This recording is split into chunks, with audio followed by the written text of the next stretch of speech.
Herzlich willkommen bei Ingos History Channel mit einem neuen Lost Place Abenteuer.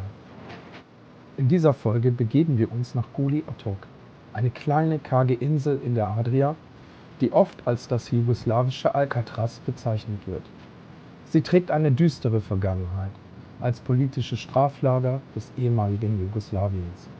Gemeinsam tauchen wir in die Geschichte dieses berüchtigten Ortes ein, um seine Entstehung, den Lageralltag und die Auswirkungen auf die heutige Erinnerungskultur zu verstehen. Nun übergebe ich euch an Ben von Nerf AI, um mittels KI euch den geschichtlichen Kontext etwas näher zu bringen. Hallo, ich bin Ben von MurphEye und werde euch jetzt einen kurzen historischen Überblick verschaffen. Die Geschichte von Goli Otok ist untrennbar mit den politischen Umbrüchen im ehemaligen Jugoslawien verbunden. Nach dem Ende des Zweiten Weltkriegs stand das Land unter der Herrschaft von Josip Broz Tito und war zunächst eng an die Sowjetunion gebunden.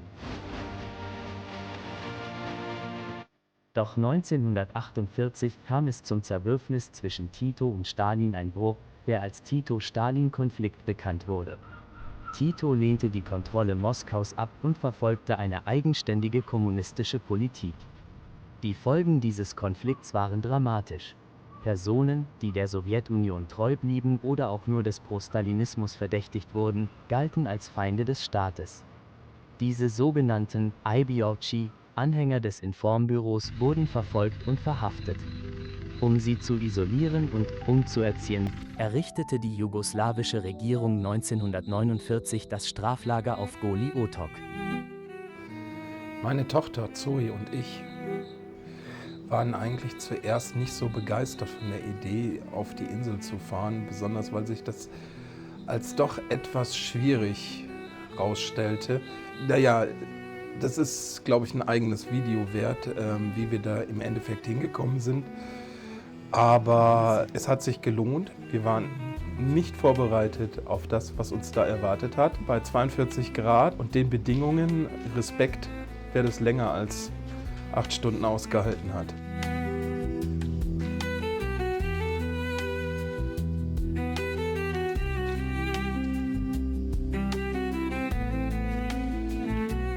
Goli Otok war ein bewusst gewählter Standort, eine abgelegene, unwirtliche Insel, abgeschottet von der Außenwelt.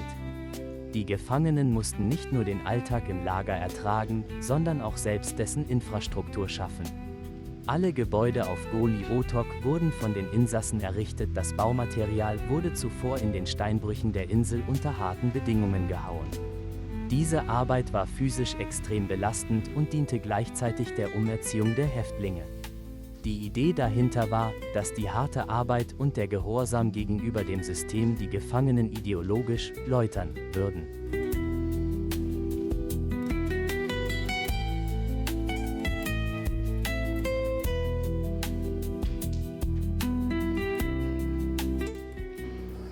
Das Zimmer nennt man auch das Zimmer der 1000 Tage. Warum, könnt ihr euch, glaube ich, selber denken.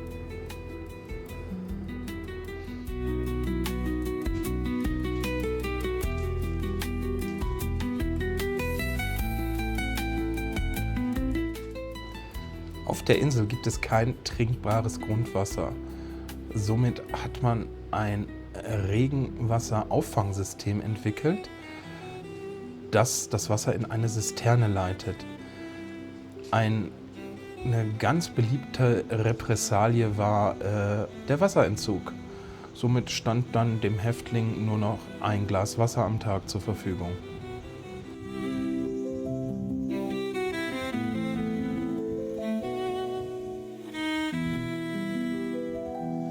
Zwischen 1949 und 1956 diente Goli Otok vor allem als politisches Umerziehungslager. Die Bedingungen waren grausam. Die Gefangenen arbeiteten täglich stundenlang in Steinbrüchen oder Werkstätten, oft unter extremen Wetterbedingungen. Es herrschte ein System der gegenseitigen Überwachung. Insassen mussten andere Gefangene denunzieren und bestrafen, um ihre eigene Position zu verbessern. Dieses System führte zu einem ständigen Klima des Misstrauens und der Angst. Bestrafungen bei Verstößen waren brutal und reichten von körperlicher Gewalt bis zur Isolationshaft.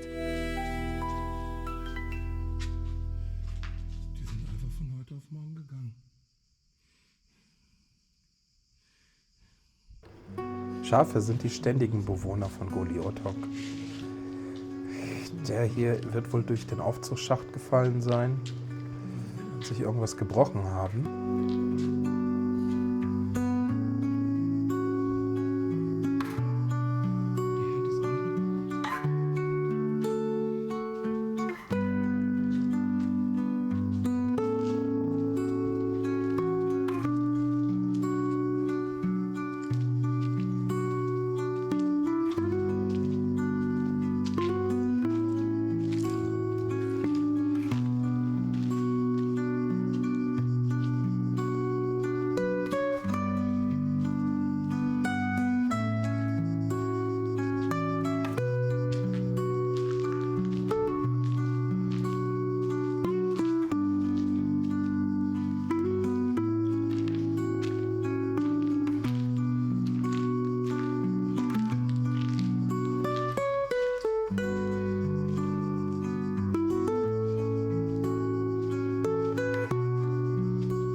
Neben Goli-Otok befand sich ursprünglich auf der nahegelegenen Insel Sveti Gregur ein separates Lager für Frauen. Dieses wurde 1953 geschlossen, da die Insel mit ihrem begrenzten Wasserangebot den Anforderungen nicht mehr gewachsen war. Die weiblichen Gefangenen wurden daraufhin nach Goli-Otok verlegt, wo sie unter den gleichen harten Bedingungen litten wie die männlichen Insassen. Die Geschichten der Frauen im Lager waren oft noch tragischer, da sie zusätzlich zu den physischen und psychischen Belastungen mit geschlechtsspezifischen Misshandlungen und gesellschaftlicher Ächtung zu kämpfen hatten.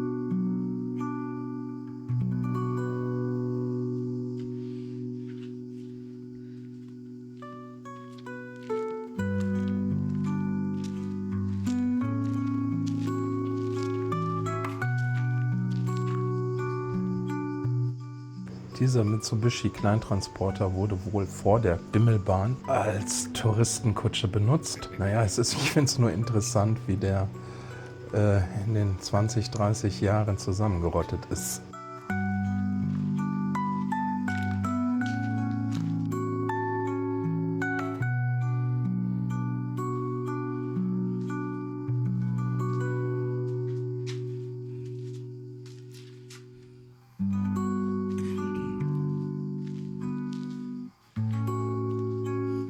Nach der Entspannung der Beziehungen zur Sowjetunion änderte sich die Funktion von Goli-Otok. Ab 1956 wurden dort weniger politische Gefangene und stattdessen mehr gewöhnliche Kriminelle inhaftiert. Das Lager blieb bis 1988 in Betrieb, kurz bevor Jugoslawien in den 1990er Jahren zerbrach. Nach der Schließung blieb die Insel unbewohnt. Heute zeugen nur noch Ruinen und verfallene Gebäude von ihrer düsteren Vergangenheit. Trotz der historischen Bedeutung des Ortes fehlt es bis heute an einer umfassenden musealen Aufarbeitung oder einer offiziellen Gedenkstätte.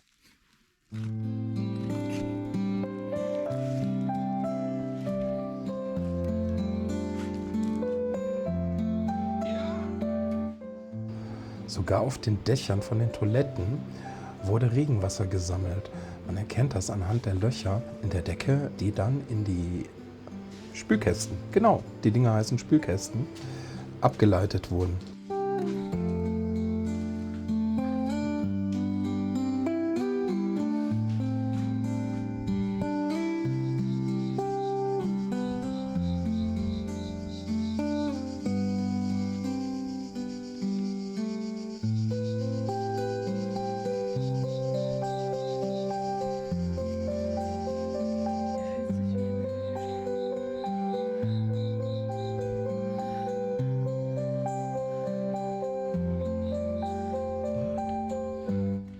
Insel ist heute nur per Boot erreichbar.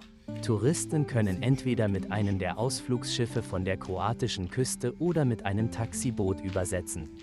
Wir entschieden uns, mehr Zeit auf der Insel zu verbringen, als es die üblichen Ausflugsboote erlauben. Die begrenzte Aufenthaltszeit solcher Touren reicht oft nicht aus, um die Insel in Ruhe zu erkunden. Mit einem Taxiboot von Baska auf der Insel Kirk erreichten wir Goli Otok und hatten die Gelegenheit, einen ganzen Tag auf der Insel zu verbringen. Diese Zeit erlaubte es uns, die Überreste des Lagers ausführlich zu erkunden und die Geschichte dieses Ortes auf uns wirken zu lassen. Dass da überall so Tresore und sowas drin versteckt.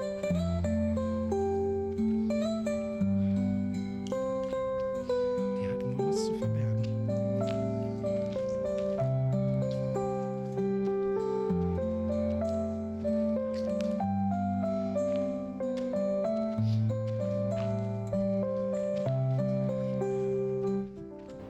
Ich möchte mich auch nochmal recht herzlich bei meiner Tochter bedanken, die meine Exkursionen immer ohne Murren und Knurren mitmacht. Und es scheint ihr auch Spaß zu machen.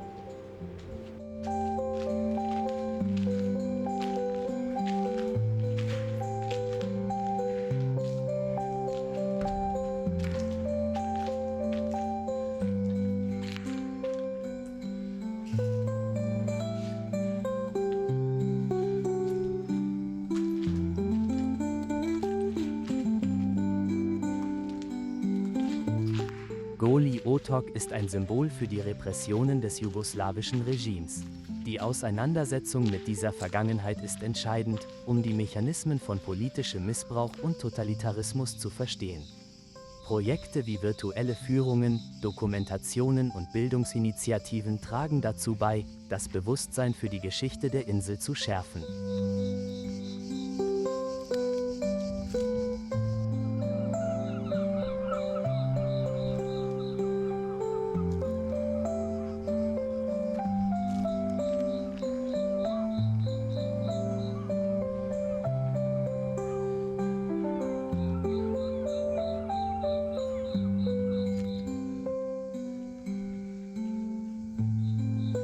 Goli Otok ist eine düstere Mahnung an die Schrecken von Repression und Verfolgung. Sie erinnert uns daran, dass Freiheit und Gerechtigkeit niemals selbstverständlich sind. Diese Insel, einst ein Ort des Leidens, ist heute ein Ort des Nachdenkens und Gedenkens. Lassen Sie uns die Opfer dieser Zeit niemals vergessen.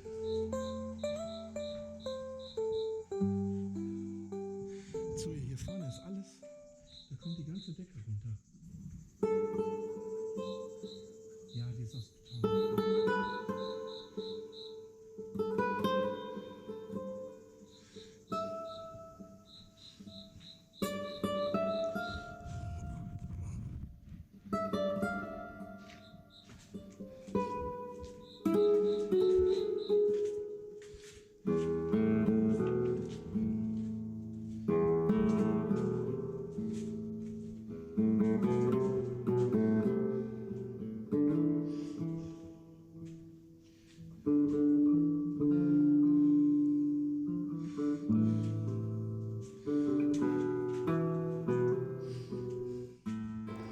Wir befinden uns hier im sogenannten Hotel. Ehemals als Hotel für die Besucher der Insassen gedacht, wurde es später umfunktioniert in ein Verwaltungsgebäude.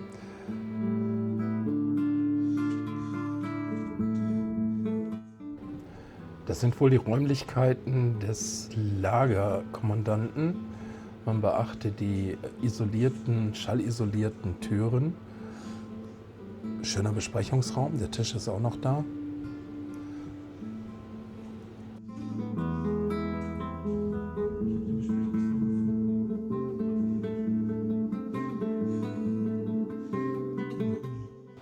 Im Endeffekt haben wir nur 1/3, also so wie ich vermute, der ganzen Insel besichtigt. Mehr war in der Fülle der Zeit nicht möglich und ich werde da auch noch mal hinfahren und dann gibt es vielleicht noch ein erweitertes Video. Jetzt kommen wir langsam zum Schluss. Ich hoffe, euch hat das Video gefallen. Lasst mir ein Like da, ein Abo da und schreibt mir einfach in euren Kommentaren, was euch gefallen hat und was euch vor allem auch nicht gefallen hat. Danke fürs Zusehen.